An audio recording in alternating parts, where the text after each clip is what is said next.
অপদাৰ্থ অকমন্য অজ্ঞানী কিছুমান আৰু ধনৰ লোভত টকাৰ লোভত নাচি ফুৰা বহিৰাগতৰ পকেটত সোমাই আঙুলিৰ মূৰত নাচি থকা ব্যক্তিৰ নেতৃত্বত আহোম জনগোষ্ঠী কেতিয়াও নচলে। এইটো কিন্তু মনত ৰখা উচিত। নমস্কাৰ, মই পলসম। এটা বিশেষ প্ৰসংগলৈ আজিৰ এই ভিডিঅ'টো আপোনালোকৰ মাজলৈ আগবঢ়ালোঁ। কথাটো হ'ল, বৰ্তমান সময়ত এটা বিশেষ ভিডিঅ' খুব বেছি চৰ্চাত আছে।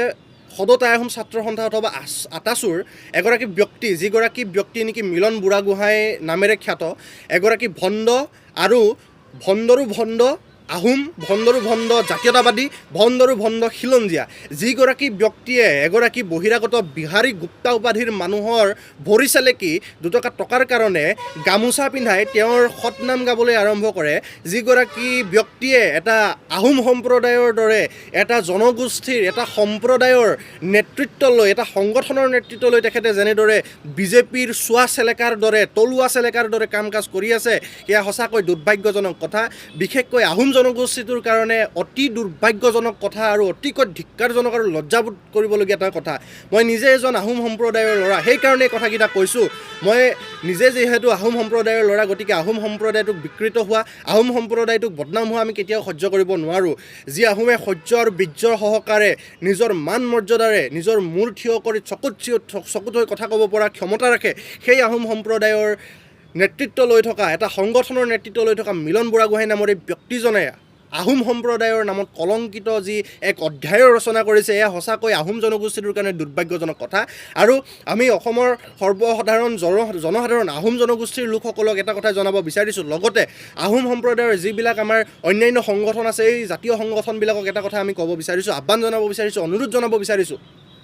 আপোনালোকে এই মিলন বুঢ়াগোহাঁইৰ দৰে কিছুমান ভণ্ড অপদাৰ্থক আপোনালোকে এনেকুৱা ধৰণৰ নেতৃত্ব নিদিব, যিকেইজনে নেকি এটা সম্প্ৰদায়ৰ দায়িত্ব লৈ সেই সম্প্ৰদায়টোকে বিকৃত কৰি পেলাই, সেই সম্প্ৰদায়টোকে মানুহৰ আগত নাক উলিয়াব নোৱাৰা অৱস্থা কৰি পেলাই। গতিকে ইয়াৰ পৰা এই মিলন বুঢ়াগোহাঁই নামৰ যিগৰাকী ব্যক্তি, এই ব্যক্তিগৰাকীক এটা কথা স্পষ্টভাৱে ক'ব বিচাৰিছোঁ যে আপুনি এই যিবিলাক বহিৰাগতৰ তলুৱা চেলেকাৰ দৰে কাম কৰি আছে, আপুনি সংগঠনৰ দায়িত্ব এৰি আপুনি লাগি যাওক কামত। আপুনি অন্ধভক্তৰ দৰে 501 নম্বৰ ৰুমত যেনেদৰে বহি আছে একাংশ, আপুনি তাৰ লগত জড়িত হওক। আপুনি আহোম সংগঠন বা আহোম সম্প্ৰদায়ৰ লোকসকলক নেতৃত্ব দিয়াৰ প্ৰয়োজন নাই আৰু প্ৰয়োজনবোধ নকৰোঁ। এনেকুৱা ধৰণৰ কিছুমান অপদাৰ্থ অকমন্য অজ্ঞানী কিছুমান আৰু ধনৰ লোভত টকাৰ লোভত নাচি ফুৰা বহিৰাগতৰ পকেটত সোমাই আঙুলিৰ মূৰত নাচি থকা ব্যক্তিৰ নেতৃত্বত আহোম জনগোষ্ঠী কেতিয়াও নচলে। এইটো কিন্তু মনত ৰখা উচিত।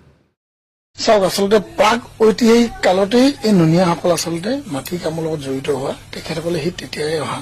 আৰু এইটো ব্ৰিটিছৰ দিনৰ যদি আপোনালোকে ইতিহাস চায়, প্ৰাক ঐতিহাসিক কালৰ কথা আমি কৈ আছো, আহোম যুগৰ যদি আপোনালোকে এটা বিৱৰণ চায়, সেই সকলোখিনিতে আচলতে ৰাইজে হয়তো জ্ঞাত, কিছুসংখ্যক লোকে জ্ঞাত নহয়, কিন্তু এই বিষয়বস্তুটো যদি আপোনালোকে চায়, প্ৰাক ঐতিহাসিক কালতেই আচলতে এই নুনীয়া যিসকল লোক আছিল, কৰ্মসূত্ৰে ইয়াত আচলতে ব্ৰিটিছে আনিছিল, বা আহোম যুগৰ দিনতে অহা যে ইয়াত যিখিনি মাটিৰ কামৰ কাৰণে বা খনন কাৰ্যসূচী আছিলে, তেনেকুৱা ধৰণৰ কৰ্মকাণ্ডৰ কাৰণে আচলতে তেখেতসকলক ইয়াত সেই প্ৰাক ঐতিহাসিক যুগতে তেখেতসকলে অহা, আৰু আজি পৰ্যন্ত তেখেতসকলে ইয়াত স্থায়ী বাসিন্দা হিচাপে বসবাস কৰি আছে। চাওক, আচলতে এই বিষয়বস্তুবিলাক আমাৰ ৰাইজে জনাটো প্ৰয়োজন আছে যে প্ৰাক ঐতিহাসিক কালত যেতিয়াই ইয়াত যিসকল আচলতে আমাৰ আদিবাসী লোকসকল আছে, ব্ৰিটিছে আনিছিল তেখেতসকলক ইয়াত চাহ বাগানৰ কাম কৰিবৰ কাৰণে, কিন্তু সেই চাহ বাগান যে আচলতে চাহ খেতি কৰিবৰ কাৰণে যিখিনি ঠাই সমতল কৰিব লাগিব বা যিখিনি তৈয়াৰ কৰিব লাগিব, সেই কামখিনি কিন্তু আচলতে এই নুনী সমাজে কৰিছে।